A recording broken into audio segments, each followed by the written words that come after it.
Hey guys! Saan tayo ngayon? BGC, Uptown Malls, Green Hills. Saan tayo ngayon guys? What do you think? Ay, OA ka be! Sa likod lang tayo ng MOA, dun sa seaside. BGC ka pa, mahal-mahal dun. Saan ba? Ay, wow! Guys, so look, super nice. 899 lang oh. Guys, look, 899 lang, mura na to. Tokting niyang 799? Akin na nga yan. Be, sa Tiangge, sa Taytay, ang daming mura doon. 300 pa. Cool. Hey guys! Gugutom na ako. Saan ba tayo kakain? Parang gusto ko mag some G or cafe. Kayo ba? Ito na lang para mas mag... Uy, Bi, ano na? Tumusok ka na dito. Kuda ka ng kuda dyan.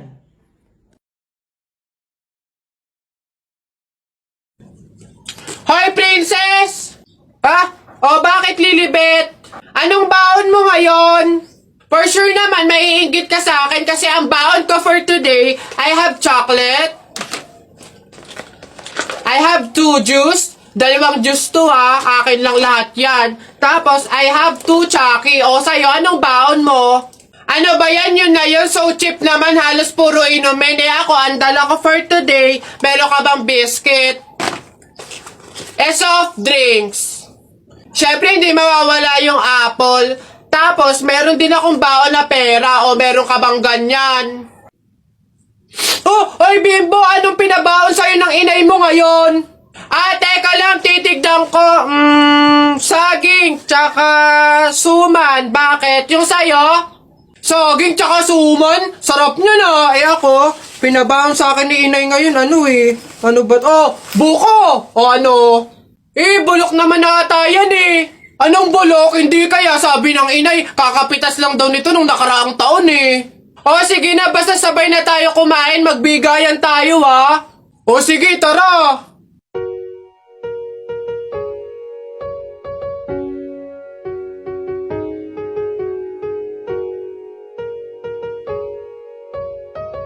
Yo. Tao. Oo. Oo. Parte ng katawan ng tao? Hindi. Artista? Oo. Philippines? Oo. Channel 2? Oo. Lalaki? Hindi. Babae? Vice ganda? No. Wait lang. Sikat to? Oo. Drama? Pwede. Drama, babae, sikat.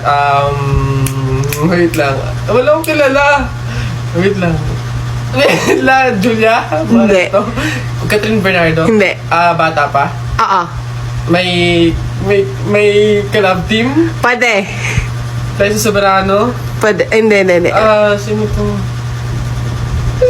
Adriana Blantes? Hindi. A. Hindi. B.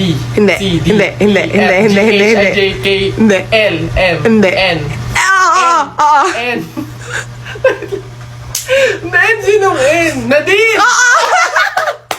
Gusto ko na madaming taong makakilala sa akin. Gusto kong makapagbigay ng ngiti. Gusto kong makapagbigay ng saya. Ayan, dito ka, tas dito. Balang araw, makakabili din ako ng mga gamit para sa content ko. Okay na to. Ang kapal na mukha mo. Bakit mo sa akin ginawa ito? Pero okay lang naman. Anak? Kumain ka na ba? Oh. Nay, bakit po? Anong ginagawa mo? Ba't ganyan itsura mo? Umayos ka nga? Wala po, Nay. May project lang po ako sa school. Yes! Finally, nakaipon din ako ng pambili nitong unang wig ko para sa mga content ko. Oy! Tay! Ano ba tong mga nakikita kong video mo na naka-upload dito? Alisin mo nga yan! Ano ba akala mo? Nakakatawa ka. Para kang tanga sa ginagawa mo. Nakakahiya ka. Burahin mo yan Balang araw, makakakuha din ako ng suporta mula sa pamilya ko. Magiging proud din sila sa lahat ng ginagawa ko. Mas pagbutihin ko lang talaga. Kaya ko to. Nasimulan ko na Ngayon pa ba ako susuko? Naniniwala ko na magbubunga din lahat ng sakripisyo ko.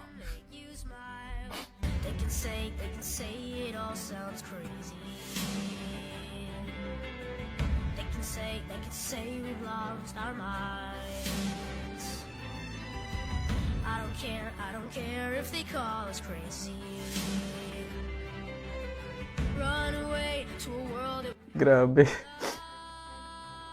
Hindi ako makapaniwala na magagawa ko yung mga bagay na pinapangarap ko lang noon. Napakasaya sa pakiramdam na unti-unti na ako nakakausap papunta sa mga pangarap ko.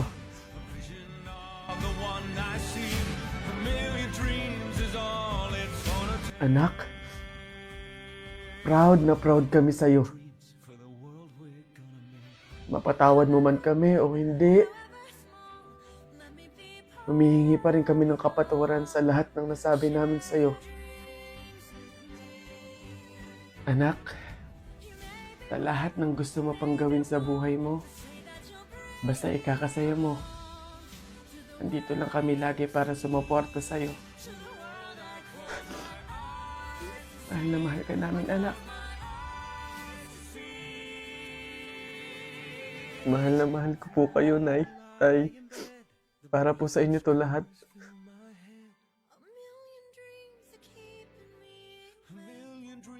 Girl, di ba nga nag-review ako ng isang araw? Tapos nung...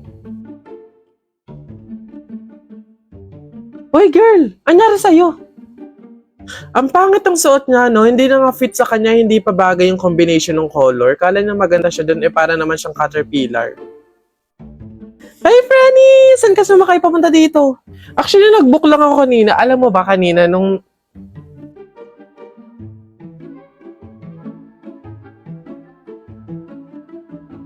Uy, bakit?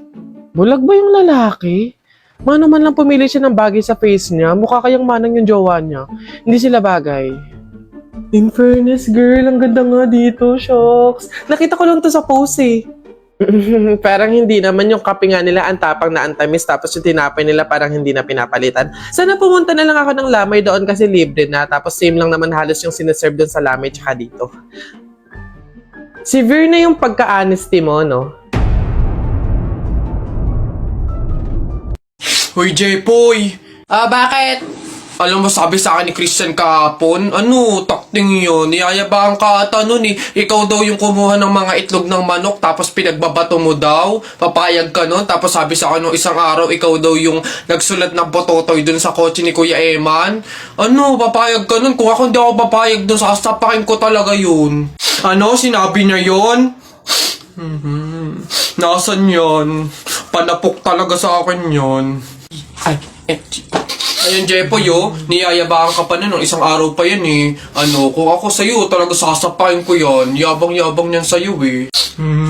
Hoy, Christian! Bakit?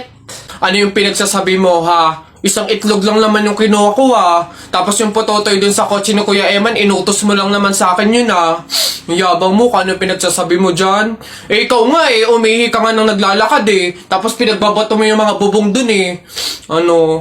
Yabang neto. Di ko naman sinabi yun. Sinungaling, kakaila ka pa. Sabi mo sa akin nung isang araw, ang asim-asim ni Jepoy, hindi pa nga naliligo, sabi mo. Dahilan-dahilan ka pa dyan, panapok na lang. Hindi ko naman talaga sinabi yun. Ba't ayayabang nyo porke dalawa kayo? Hindi ko naman talaga sinabi yun. Ang yayabang nyo, susumbok kayo. Tao po? Yes, ano yun? Ito na po yung order ng pagkain. Buti naman dumating na. Nagutom kasi ako ngayong gabi. Tinatamad naman ako magluto, kaya umorder na lang ako. Sige, salamat, akin na. Oops, teka lang. Bago ko po iabot yung pagkain na to, meron lang akong gustong sabihin sa inyo. Alam nyo ba na pamahiin na bawal mag-abot ng pagkain tuwing gabi? Malas daw yun. Sorry, hindi ko alam. At least ngayon alam nyo na Basta ako, nagsabi lang ako. Kayong bahala kung gusto nyong malasin. Hello, anong gagawin ko dyan sa in-order kong pagkain? Sige. Mas mabuti na yun, nag-iingat. Wala naman siguro masama kung sumunod sa mga pamahiing ganyan. Mas mabuting sa'yo na lang yan. Iuwi mo na yan, kainin mo na lang yan. Yun! Joke lang. Hindi. Yan, mabuti yan. Sumusunod sa pamahiin. Ligtas, walang mangyayaring masama. Ayos yan. Yung bayad din nga po pala neto, nasaan? Yan. Una na ako, ma'am. Salamat. Woo!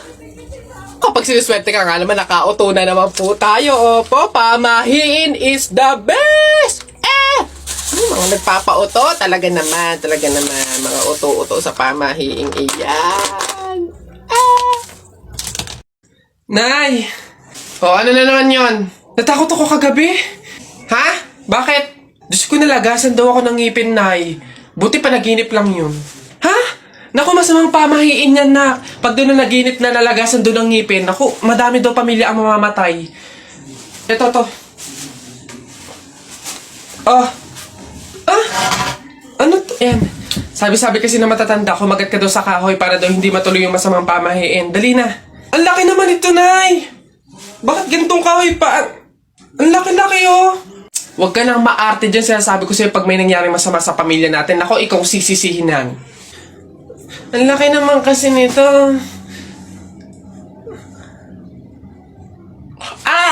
Mabuti nga yun, sumunod ka sa pamahiin. Mas mabuti na yung siguradong walang mangyayari. Oo, Nay. Nako, tita, condolence po. Ba't ka naman nakaganyan, tutoy? Nakaasol ka pa, alam mo namang ibig sabihin nun pag may borol, masaya ka nung namatayan kami. Baka pwede magpalit ka, ha? Balik ka na lang ulit. Ganun po ba? Sige po, pasensya na po, babalik po ako. Okay na po, tita. Ayun nga po, nalulungkot po. Ay, naku naman, tutoy. Nananadya ka ba? Nagpula ka pa talaga. Alam mo naman, ibig sabihin, pag nakapula sa burol, may galit ka dun sa namatay. Tuy, respeto naman. Pasensya na, pero palta mo yan. Tsaka ka bumalik dito, ha? Nanadya grabe naman po. So, babalik na naman po ulit ako. Sige po, pasensya na po ulit. Sige po, wait lang po. Eto, tita, okay na po siguro to. Kumusta po? Tuy, nag-itim ka pa. Ano bang problema? Yung itim to, isa libing pa yan. Anong pinapakita mo? Anong pinapahiwatig mo na gusto mo nang alisin to sa amin? Na gusto mo nang ihiwalay tong pamilya namin, ha? Hindi naman po sa ganun, tita. Sadyang hindi ko lang po alam na may mga color coding po pala pag may burol. Hindi ko po alam na may pamahiin po pala kayong sinusunod. Sige po, balik na lang po ulit ako. Sure na po, totoo na po. Sige po. Ayan. Pagod. Okay na po to, tita. Yung grabe condolence po, nakikiramay po ako. Sobrang nalulungkot po talaga ako. Saan po ba dito yung tayaan? Doon po sa dulo. Sige po. Salamat po.